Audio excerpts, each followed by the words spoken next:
پھر اسی طرح سے ہمارا گزر بسر چل پڑا. پھر جو ہی میں وہ کام بھی اچھے سے کرنے لگا. اب میری سیلری بھی بڑھ چکی تھی اور میں ادھر ہی دل لگا کے رہ گیا. اسی طرح کرتے کرتے سال بعد میں نے ایک دکان لے لی اور دکان میں نے نئی کی کھول لی. وہ کام بھی میرا اچھا چل پڑا اور شکر الحمدللہ پچھلے 2 سالوں میں قابل حیثیت بن گیا. اور 2 سالوں کے بعد جب میں یوسف کو ملا تو یوسف بیچارے کی طبیعت نروس تھی. اس نے مجھے حال دیا یار میری دکان بھی ختم ہو گئی، کیوں نہ کہ وہاں پر ایک مسئلہ ہو گیا تھا جس کی وجہ سے مجھے دکان بند کرنی پڑی. اور اب دیکھو میں واپس وہیں گارڈ کی نوکری کرتا ہوں. میں نے کہا یار یہ تو کرنے کی بھرنی ہے، تم وہ دن بھول گئے تھے جب میں تمہاری جگہ پر کام پر جاتا تھا اور جب تمہیں اللہ نے اتنا دی پھر تم نے ہی مجھے ہٹا دیا.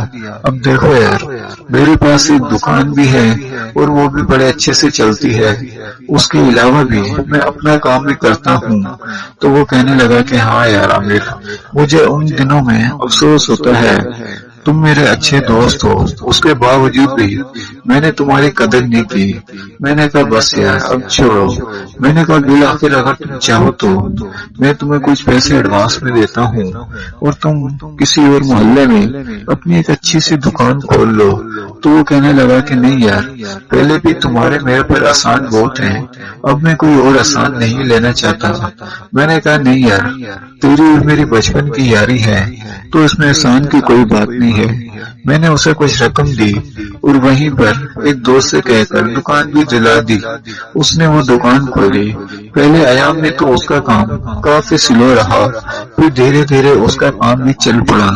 اب یوسف کی عمر 45 سال ہو چکی تھی اور یوسف کی ابھی تک کہیں پر کوئی جگاڑ نہیں چلا تھا. یوسف اس بات میں کافی مایوس رہتا تھا اور میرے ماشاءاللہ سے اپنا کاروبار بھی تھا. میں نے کہا یار یوسف تم ٹینشن نہ لو، تم میرے ساتھ گاؤں چلو اور وہیں پر تمہارا کچھ نہ کچھ ہو جائے گا. تو وہ کہنے لگا نہیں یار پیچھے میرا چھوٹا بھائی بھی ہے، اگر میں وہاں چلا گیا تو یہ گھر پہ توجہ بھی نہیں دیتا اور یہ اپنے دوستوں کے ساتھ باہر گھومتا ہے. میں نہیں چاہتا کہ یار یہ اس طرح سے ضائع ہو جائے. میں چاہتا ہوں تم اپنی نائی کی دکان پہ میرے چھوٹے بھائی کو بھی کھڑا کر دو تاکہ یار وہ کام سیکھ جائے اور اپنی زندگی بنا لے. میں نے کہا ٹھیک ہے یار.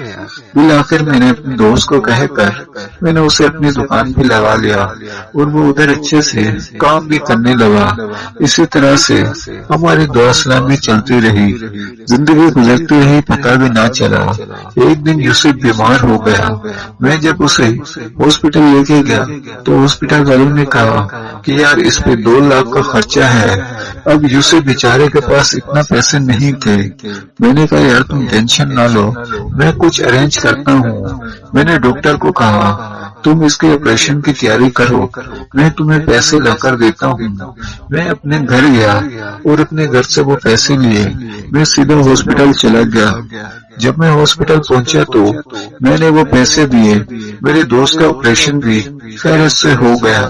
تو یوسف مجھے گلے لگا کر کافی مایوس تھا.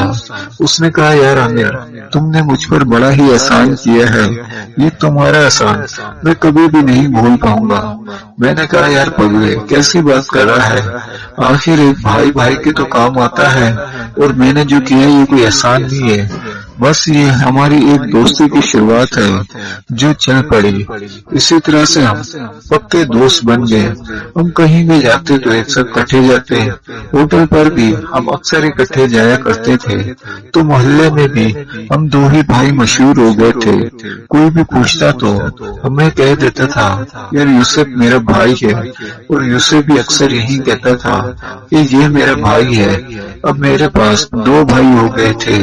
اسی طرح سے زندگی چل پڑی. یوسف اور میں کافی اچھے دوست بن چکے تھے. جب یوسف نے گاڑی لی اس کے بعد ہم ملیح کینٹ، سی ویو، کراچی دیگر جگہوں پر گھومنے بھی جاتے تھے. ہم گھومتے رہتے ہی تھے کیوں نہ کہ اس کے بعد ہمارے پاس بہت ہی پیسہ تھا اور ہم کافی لوگوں کی مدد بھی کرتے. ہم اپنا کام اچھے سے کر رہے تھے. اس کے باوجود ہم دونوں ہی دوست ایک ساتھ کٹھے کہیں گھومنے بھی جاتے تھے۔ ایک دن ہم مارکیٹ گئے اور وہاں سے میں نے اپنے لیے کپڑے لیے اور اس کے ساتھ یوسف کے لیے بھی لیے۔ یوسف نے وہاں سے میرے لیے ایک گھڑی بھی خریدی جو کہ کافی مہنگی تھی۔ جب میری برتھ ڈے ہوئی تو یوسف نے وہ مجھے گفٹ کی۔ جب میں نے دیکھا تو وہ لگ بھگ 1 لاکھ کی تھی۔ میں یہ دیکھ کر حیران ہو گیا کہ یوسف آج پہلی مرتبہ اتنا مہنگا میرے لیے گفٹ لے کے آیا تھا، کیونکہ وہ میرا بہت ہی اچھا دوست تھا اور سب سے پہلے برتھ ڈے پر وہی آیا تھا۔ میرے دیگر کے دوست بھی آئے تھے، کسی نے مجھے کچھ دیا تو کسی نے کچھ۔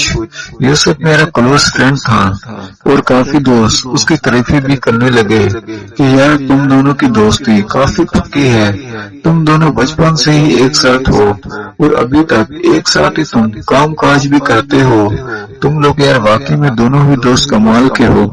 میں نے کہا کہ ہاں یار، بس ہم دونوں میں بھائی بندی اور دوستی بھی کچھ اس طرح کی ہے۔